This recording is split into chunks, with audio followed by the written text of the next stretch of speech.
Hola amigos, bienvenidos al programa Latidos de Vida Más Allá del Cáncer. Soy el doctor Absalón Montoya, cirujano oncólogo. Bueno, el cáncer es sumamente importante en la actualidad, tocarlo como tema de información.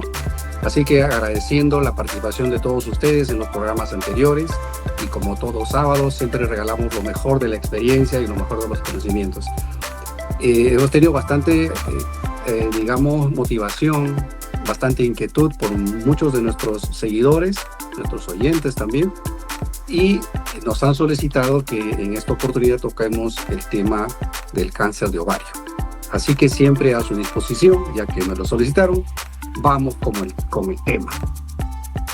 Cáncer de ovario representa una de las neoplasias ginecológicas más letales a nivel mundial. Y eso por dos cosas elementales. Número uno, es porque el diagnóstico se hace demasiado tardío. Y lo otro es porque no hay programas de tamizajes en nuestro país y en todo el mundo que sea como un programa propiamente dicho. Siempre es parte de los estudios de la esfera ginecológica. Pero antes de desarrollar el tema, pues tenemos que saber un poquito de anatomía y un poquito de fisiología.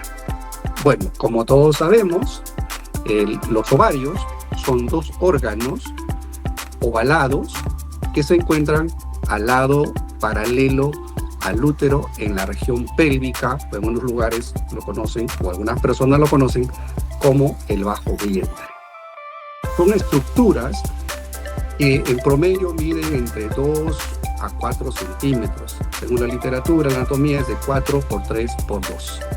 Son 2 habitualmente. En etapa de jóvenes, niñas, mayormente son lisas, y en etapa de persona adulta son un poco arrugadas o rugosas, y eso debido a la ovulación. En general, tenemos dos funciones principales de los ovarios, que hay que entenderlo previamente. Uno es la función reproductiva. Entender que en el ovario es donde se localizan los óvulos. En etapa temprana, los ovocitos.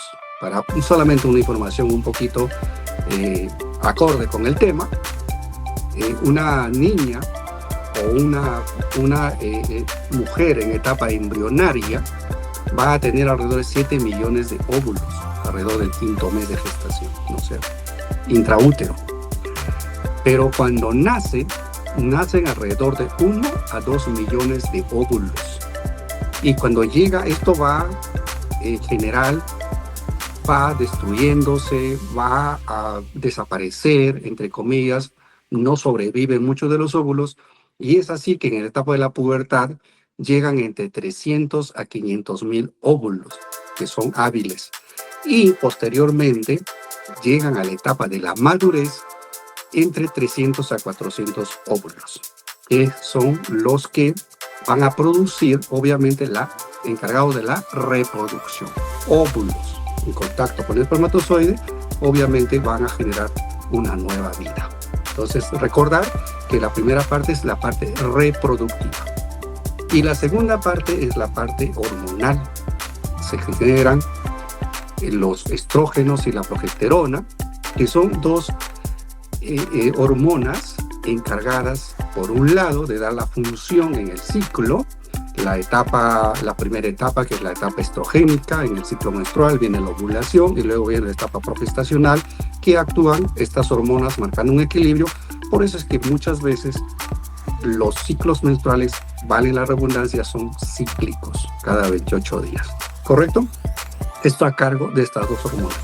Y adicionalmente producen lo que se le llama como las características físicas, características secundarias de la feminidad. Esas son estas hormonas. También, en poca proporción, producen una hormona que es la testosterona, que es una característica más en los hombres. Muy bien, dicho eso, ahora vamos al tema principal. El cáncer de ovario en el mundo representa alrededor de 313,000 casos nuevos por año. con una mortalidad global de 200.000. Ocupa más o menos el séptimo lugar o el séptimo puesto, digamos, como causa de los cánceres en las mujeres. En nuestro país ocupa el sexto lugar. Según la literatura, tenemos aproximadamente 1.164 casos nuevos o nuevos casos por año y más de 170.000 muertes anuales. Le decía al inicio, es sumamente importante este estudio por varios factores. Uno, por preservar la fertilidad, como lo vamos a ver posteriormente, y lo otro es importante por el diagnóstico en el tiempo que nos va a marcar un pronóstico, un tratamiento y un pronóstico. Les decía que lastimosamente en nuestro país y también en el mundo se diagnostica en etapas avanzadas alrededor del 75 al 80%. Entonces, este programa tiene la finalidad de concientizar sobre la prevención o el diagnóstico precoz. Muy bien, dicho eso, vamos a la siguiente pregunta. ¿Y quiénes, qué o elementos o cuáles son los factores de riesgo? ¿Qué cosa causa el cáncer de ovario? En primer lugar, por estadística, se da en las personas mayores de 50 años. Aumenta la edad, más proporcionalidad de cáncer de ovario. Tampoco no podemos excluir a jóvenes, por supuesto que las hay, pero eso es en términos estadísticos. Como todos los cánceres, es muy importante considerar el antecedente familiar, la predisposición familiar o la parte de la genética. Y en eso, ya lo hacemos los estudios, obviamente una persona que tiene cáncer, estudiamos a la familia y determinamos si son portadores de las mutaciones de dos genes, dos mutaciones que son el BRCA1 y el BRCA2. También eso, por si ya es un poco más sofisticado, ya lo hacemos institucionalizado, pero es parte del factor de riesgo. Vamos a ver por qué es importante para después. La nuliparidad, el no tener hijos, también es un causal de cáncer de ovario. Por otro lado, la menarquia precoz o menarquia temprana. ¿Qué es la menarquia? Es la primera menstruación. Entonces, si tenemos una niña que menstrua pues a los 9 años y adicionalmente hay una menopausia tardía, por decir una menopausia por encima de los 45 años, que es la última regla, obviamente el tiempo de exposición a las hormonas es mayor. Por tal motivo, puede desarrollar un cáncer de ovario. También como factor de riesgo es el uso de la terapia de reemplazo hormonal. Y ahí es muy importante, solamente como paréntesis. La terapia de reemplazo hormonal se usa básicamente en las personas posmenopáusicas que tienen mucha sintomatología o que tienen alguna deficiencia en cuanto a la estructura propia del organismo. Vale decir, problemas óseos, problemas musculares, otro tipo de problemas. Pero ese paréntesis que he hecho vale ¿para qué? Para aclarar que toda persona que inicia terapia de reemplazo hormonal previamente tiene que hacerse un estudio de despistaje. Previamente tiene que hacerse un estudio previo de despistaje de todos los cánceres habidos y por haber. Porque de lo contrario, al haber un cáncer oculto, puede inducir a que estos cánceres se propaguen o se prolonguen, etcétera, etcétera. Entonces eso es importante. Hemos visto muchos casos que algunos pacientes han sido sometidos a estos tratamientos y lastimosamente no han tenido estudios previos. También como punto importante es el tratamiento de fertilidad o de infertilidad, de comillas, ¿no?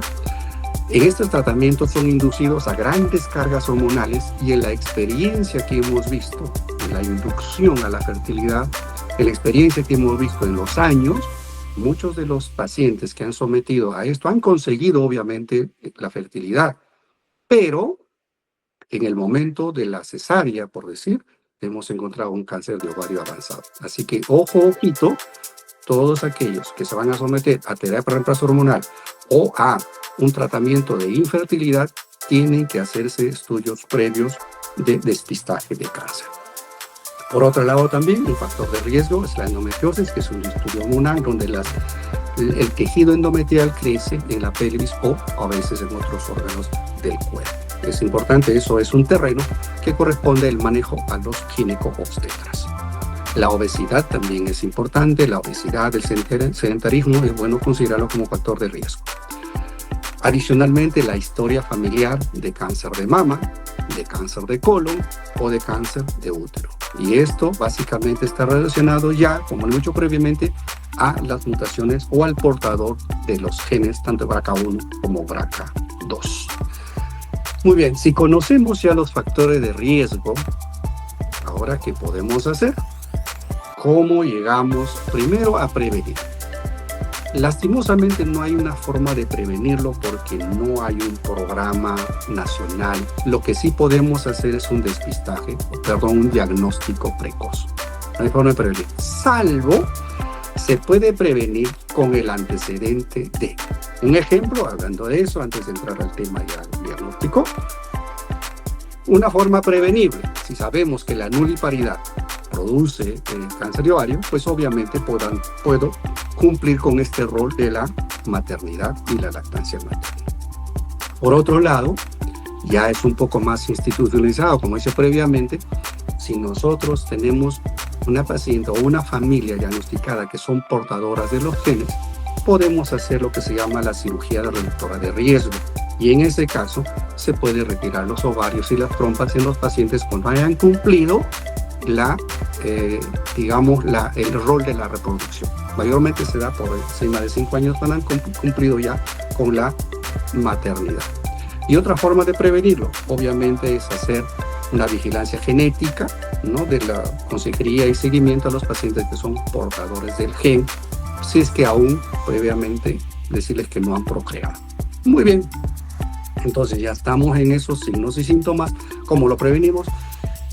Ahora vamos a cómo se manifiesta. Lastimosamente, los signos y síntomas en cuanto a la evaluación clínica son muy vagos.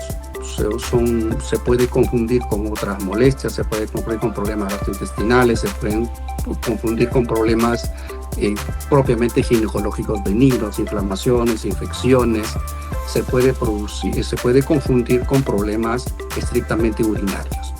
Pero estos signos y síntomas vagos son por un dolor pélvico, distensión abdominal, urgencia para orinar, cambios en el hábito intestinal, ¿no?, lo que decía, y un sangrado uterino anormal. Pero ante cualquier molestia, eso sí, ya en la práctica, ante cualquier molestia que nos generen estos síntomas, lo ideal es hacer un estudio.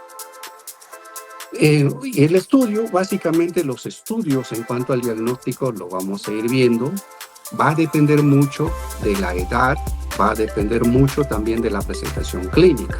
A veces son masas palpables que amerita algunos exámenes complementarios porque prácticamente la indicación es quirúrgica sí o sí.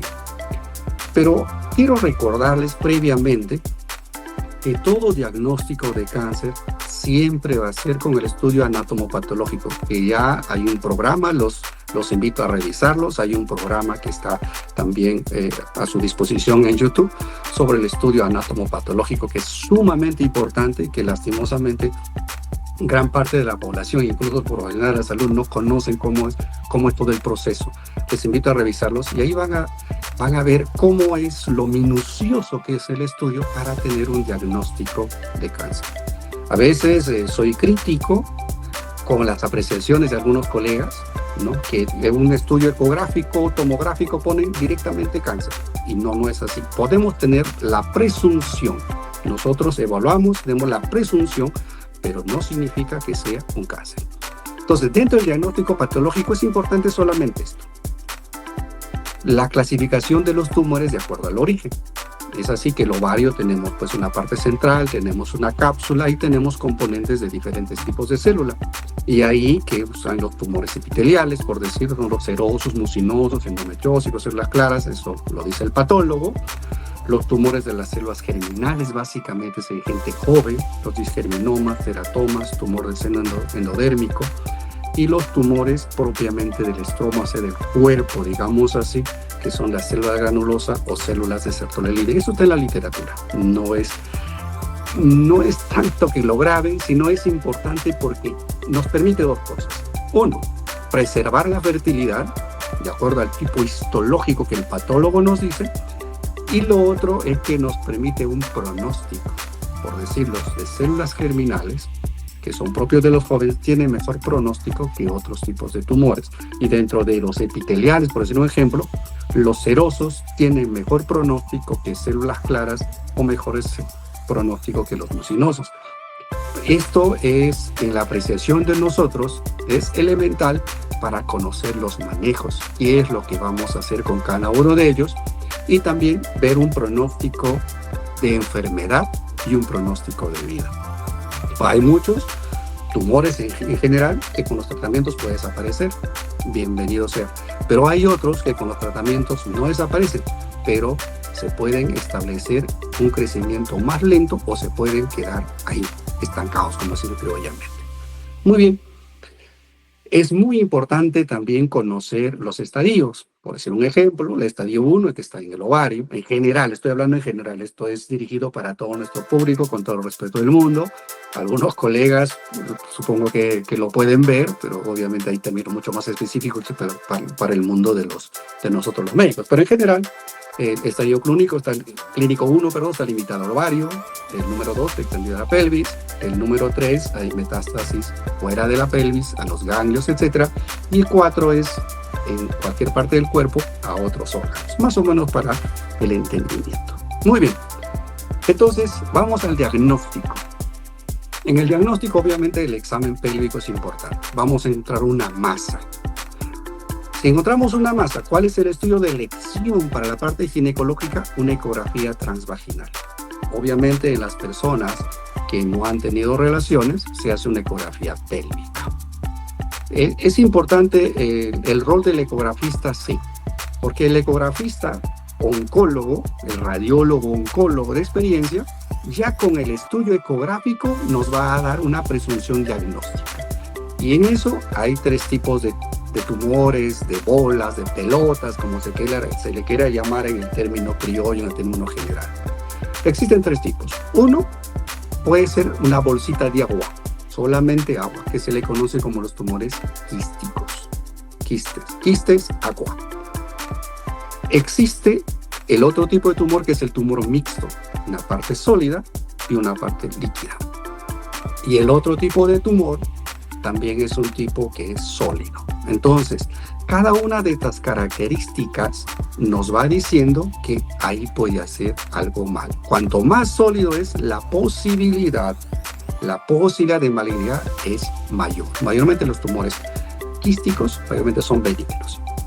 Pero no hay que mirarlo muy a la ligera, porque si es quístico, o sea, una bolsa de agua, y vemos que hay algunas estructuras internas que son, nosotros decimos tabiques, digitaciones, o son como raíces, o en el tiempo de evaluación va cambiando, la posibilidad de malignidad existe. Por tal motivo, nuestra conducta tiene que cambiar. Si tenemos un tumor pequeño, menos de 5 centímetros, o un quiste, lo podemos observar. Si en el tiempo persiste el tamaño, o ha crecido, o hay cambios por dentro, va a cirugía. Pero si tenemos un tumor mixto de ese tamaño, 5 centímetros, o un tumor sólido de ese tamaño, va a cirugía directamente. Eso es apreciación del cirujano que lo ve, o del ginecólogo oncólogo, o del cirujano oncólogo que lo ve. Entonces es importante la experiencia, la apreciación, no solamente lo que está escrito en la literatura, o lo que ustedes tienen acceso a internet, etcétera, etcétera. ¿Qué más nos ayuda? Los marcadores tumorales, los exámenes de sangre, que son una guía. Si son jóvenes, obviamente, se va a pedir algunos que están en relación a las células germinales, AFP, HCG, DHL, etcétera, que son algunos marcadores en general. Y para etapa adulta, básicamente, es el CA125. Ojo que no son específicos. De acuerdo a la clasificación histológica que hablé previamente, por decir mucinosos, serosos, endometrioides, células claras, algunos no marcan.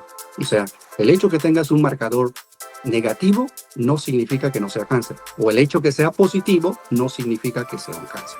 Lo elemental es que nos da una idea, nos da una proyección, pero básicamente sirve más en seguimiento.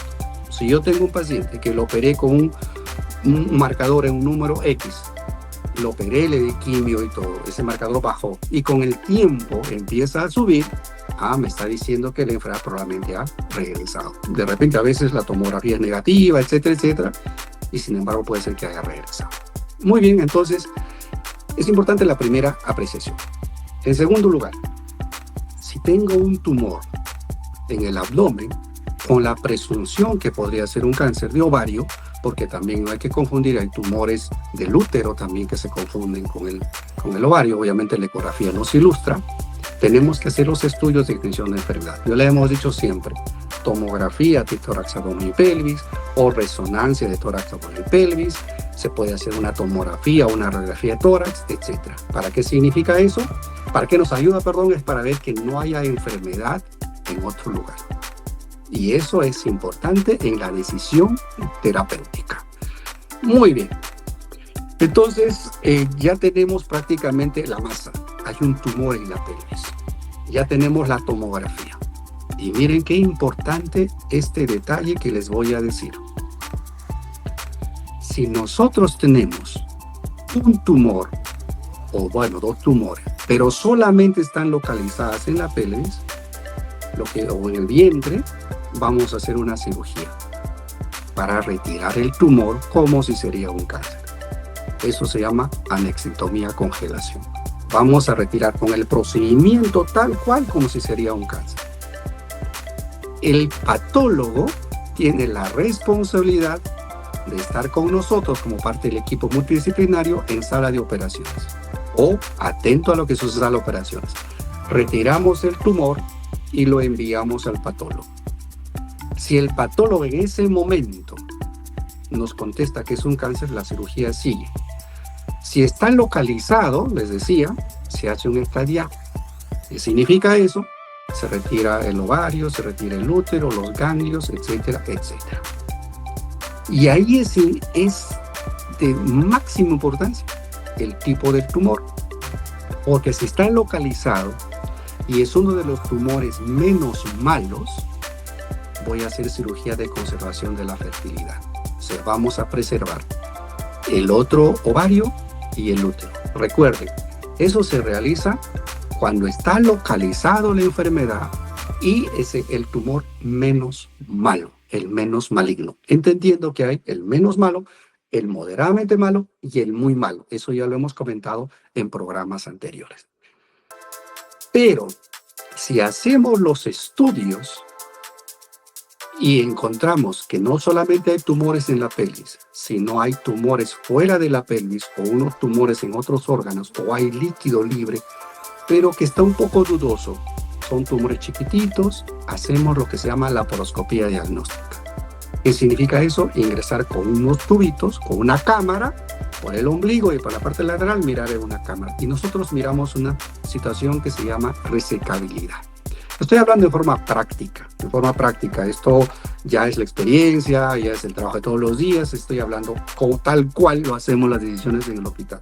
No estoy hablando muy pegado a la literatura, como se dice. Entonces hacemos la laparoscopía diagnóstica. Eso nos permite evaluar toda la cavidad y al mismo tiempo tomar biopsias. Ejemplo, si es que vemos que las estructuras elementales están libres, si no hay enfermedad grosera por fuera de los ovarios, en la siguiente o en el mismo acto o en un siguiente acto se abre, se corta, como se dice, se hace una laparotomía, se llama, para retirar todos los tumores que hay. Eso se conoce como citorreducción y la idea es erradicar todos los tumores. Pero si por haber razones la enfermedad está muy diseminada, hay mucha siembra en toda la cavidad y en otros órganos, tomamos una biopsia, documentamos la enfermedad y va a tratamiento con quimioterapia. Obviamente, si hay enfermedad fuera del abdomen, por decir, hay enfermedad en el pulmón, lo único que nos interesa es diagnóstico. La laparoscopía, tomar muestras y punto.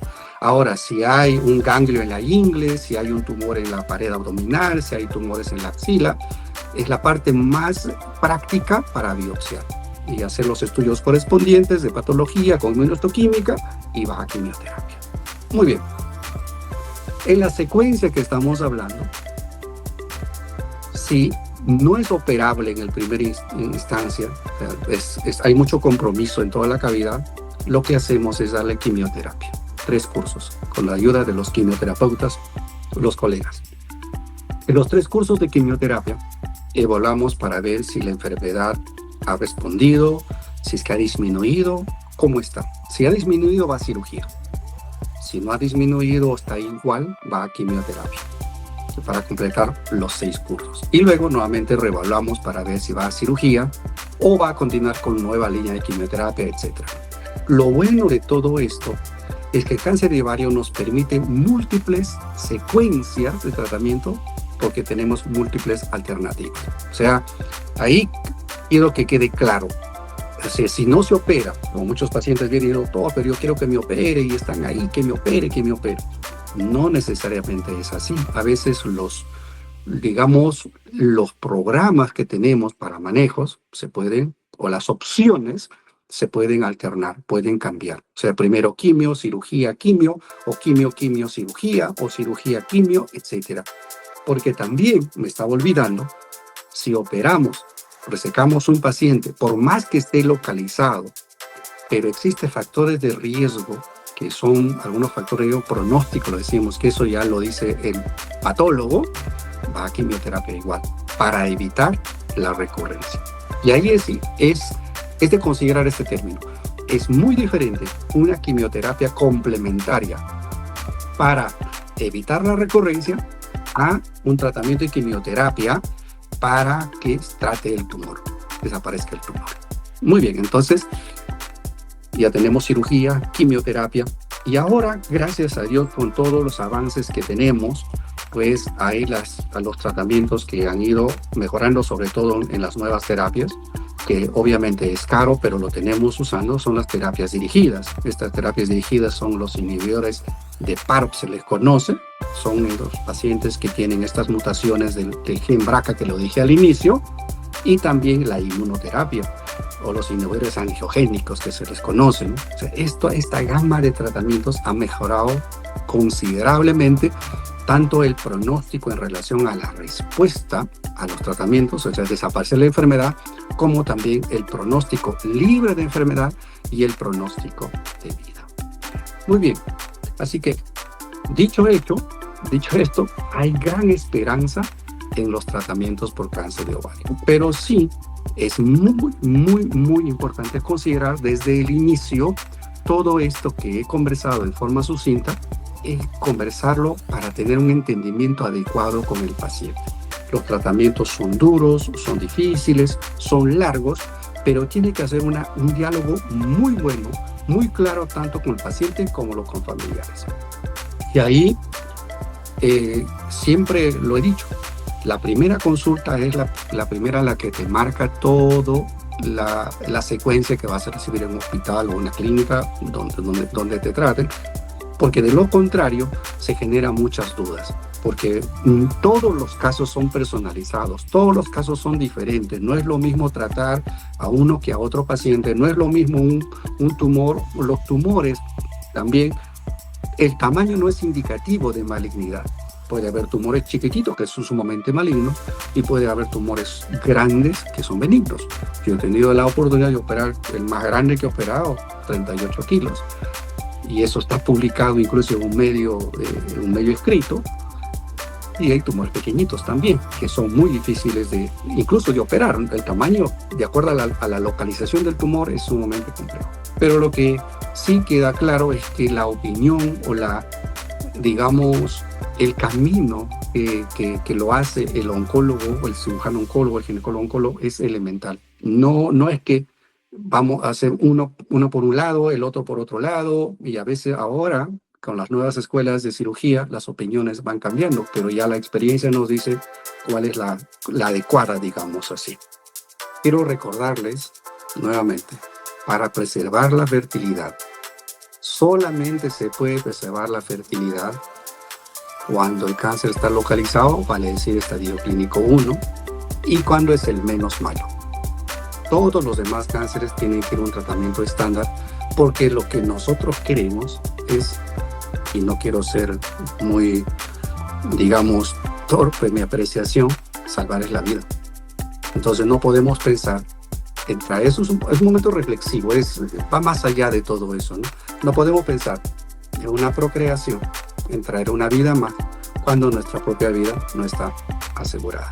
Entonces eso es un tema que llama mucho la atención, incluso genera mucha controversia, porque también pues lastimosamente no está legislado, como dije la vez pasada, sobre lo que es la preservación de óvulos, sobre lo que es la preservación de embriones, etcétera, y eso es un tema que va a demorar un poquito de tiempo para poder organizarlo y legislarlo como debe ser.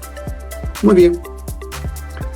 Ojalá con este programa se contribuya a esto. Como dije al inicio, lo que me importa es la prevención, lo que me importa es la concientización. Este programa tiene una finalidad bastante educativa, digamos, por eso es que lo abordamos de una forma genérica, de una forma que lo puedan entender, porque la literatura es cruel.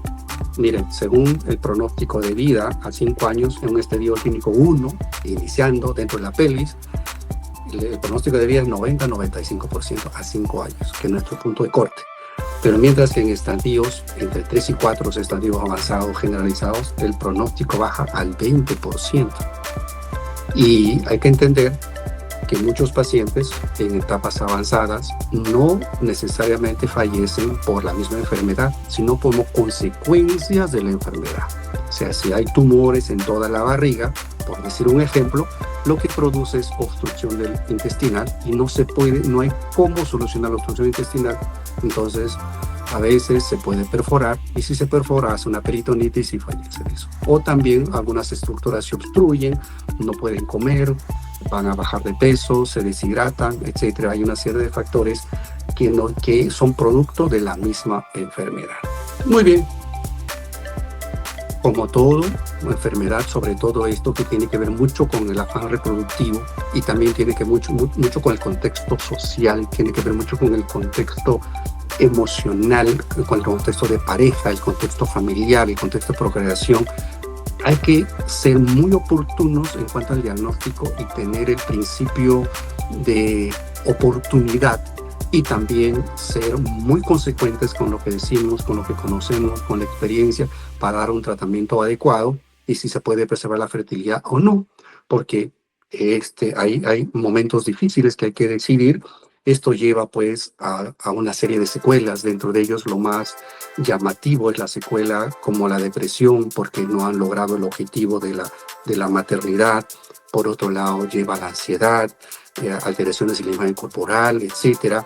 También hay daños fisiológicos. Al inicio dije que los ovarios generan hormonas, al no haber hormonas, entonces a veces en la experiencia hemos visto que niños entran a menopausia precoz, ¿no? Salvo, claro, hay otras estructuras otros órganos, que producen todavía hormonas elementales en poca cantidad, pero entran en menopausia precoz porque hemos amputado, entre comillas, ambos ovarios, y eso traduce una serie de factores internos como problemas vasculares, problemas óseos, articulares, musculares, en otros órganos, etc.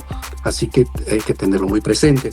Por otro lado, también los tratamientos, la quimioterapia deja algunas secuelas que hay que valorar, como las neuropatías, ¿no? Es importante considerar estas molestias que tiene, la alteración de la sensibilidad, le duelen los brazos, el hormigueo, etcétera, y otros órganos también que quedan algo comprometidos, como el riñón, el hígado, etcétera, etcétera. La quimioterapia no todo es benéfico, digamos. Hay que entender que es un producto tóxico. Muy bien. Hay muchas cosas por hacer. Creo que lo importante es que las instituciones que generen un programa de cáncer, y en todo ese programa del cáncer se incluya estos diagnósticos ginecológicos. Es importante que los ginecólogos obstetras, ¿no?, que se dediquen o hagan un poquito más en relación al conocimiento de la ginecología oncológica, para el conocimiento previo, no solamente en ovarios, sino también en el cuello uterino, en endometrio, etcétera, todo lo que concierne a ello. Es bastante, digamos, importante también que los pacientes, sobre todo en zonas rurales, tengan el acceso a instituciones que le den la credibilidad de que lo que están haciendo bien, y obviamente esas instituciones tengan la infraestructura, porque de nada sirve un personal capacitado en un lugar donde no puedas hacer lo que has aprendido, lo que es parte de tu trabajo. Entonces hay muchos compromisos, tanto de instituciones, tanto los profesionales, del mismo paciente. Ya la vez pasada los he comentado, preferimos otras cosas en el día a día y menos el tema de la salud. También la familia a veces no te induce a que vayas a cuidar la salud, te induce a otras cosas menos a ello. Hay que considerarlo. El sostén psicológico es elemental, hay que facilitarles a que se hagan estos despistajes, entre comillas. Bueno, como recomendación final en cuanto al tema, si tienen vida sexual activa o si ya tienen hijos, ¿no? Háganse un estudio ecográfico transvaginal o pélvico, por lo menos una vez al año, va a ser muy beneficioso, ¿no? El ginecólogo tiene que evaluarlos también adecuadamente, no dejar de lado también el estudio del Papa Nicolau, que sigue siendo un factor importante en el despistar de cáncer cuello uterino, que todos tengan en entorno. También es importante que se hagan las biopsias requeridas del cuello. Me estaba olvidando, ojo, los tumores de ovario no se biopsian. Los tumores de ovario que están localizados, que están enrollados, que están encapsulados, se retiran tal cual, se retiran enteros. No es que quiero que me hagan por laparoscopía y al final se morcela el tumor, que lo rompo por pedazos. Todo eso lo hemos visto. Esto no quiero oír nada contra nadie, pero cuando se rompe un tumor y si es maligno, se va a producir un fenómeno que se llama siembra. La enfermedad se va a diseminar en toda la barriga y estamos hablando de cambio de estadio clínico, estamos hablando de cambio de pronóstico y estamos hablando de cambio de tratamiento. Así cambiamos todo. Entonces, no es bueno esas alternativas de la laparoscopía y romperlo y sacarlo por pedacitos. No, muchas personas, y ojo, llamada de atención, muchas mujeres por no querer el corte, ¿no? Que la cicatriz, optan por esos detalles. Y muchos de nuestros colegas, en lugar de imponer, entre comillas, no se malinterpreta la palabra, lo que es estrictamente una decisión médica, se dejan llevar por un requerimiento personal de tipo estético. Y eso no está bien, no está bien. Uno tiene que hacerlo entender en forma muy clara y transparente, con ese compromiso y dedicación que uno tiene, cuál es la mejor alternativa. Muy bien. Quedan muchas cosas pendientes en cáncer. Les agradezco por estar con nosotros. No quiero ir mucho tiempo, pero siempre agradecer por lo que están con nosotros en este canal, que cada vez va creciendo. Me interesan mucho sus comentarios, me interesan mucho sus sugerencias. Pongan los temas que queremos tratar. Ahora estamos tratando en temas macro, en temas comunes, pero posteriormente iremos tratando en algunas particularidades que a muchos nos interesan. Así que les pido, síganos, los días sábados siempre vamos a estar con nuevos programas. Suscríbanse, denle like, hagan sus comentarios y compártanlo, que eso es sumamente importante para nosotros para seguir creciendo en este canal. Nuevamente les agradezco y que pasen unos bonitos días y muchas bendiciones. Chao, nos vemos.